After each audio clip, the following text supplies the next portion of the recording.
وينطلق أول أحداث الموسم، النهائي السوبر بين الكبيرين النصر والهلال. لكن البداية من ميشايل، حلوة خطيرة، سعود عبد الحميد بكرة أمامية نحو القائم الأول، تغطية خطيرة جدا، وتابيو عرضية خطيرة بالراس وفرصة قريبة، لكن بونو والحكم لا يشير إلى شيء. إلى أين يذهب بونو؟ ياسين لودي في اليسار، طلب الكرة من جانب مترو، عرضية خطيرة بالراس إلى خيبري، يغير اتجاه اللاعب في الجبهة اليسرى، خطير عند غريب، 1-على-1 خطير غريب، عبد الرحمن يحاول يمر، عبد الرحمن مر والتمريرة والكرة بين الفريقين. وعلى هذا سيكون الشوط الثاني أكثر إثارة لأن الهلاليين، ثم بعد ذلك مالكوم طويلة خطيرة بالراس، لكن الدفاع ميشايل مر، ميشايل خطيرة،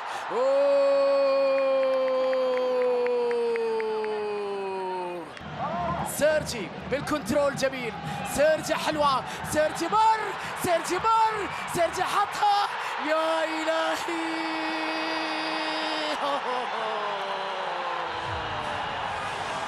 يا لها باللقطة يا سامي، يحافظ على كرته، ينتظر مساندة أكبر، يعدي من لابورت والراس خطيرة، مالكوم نحو نيفيز في الجهة اليمنى بكرة عرضية أخرى خطيرة بالراس،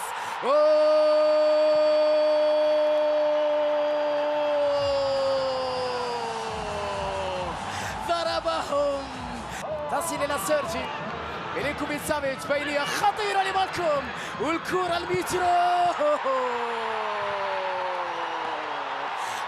الله يا زعيم، يا لسطوة هذا الزعيم، كرة بالخطأ،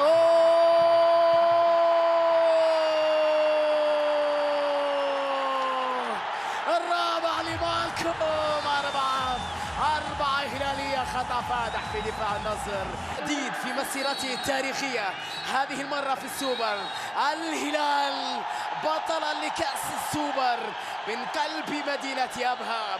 مبروك للزعيم، مبروك للزعماء، مبروك لجماهير الهلال في كل مكان، مبروك المدرب جيسوس.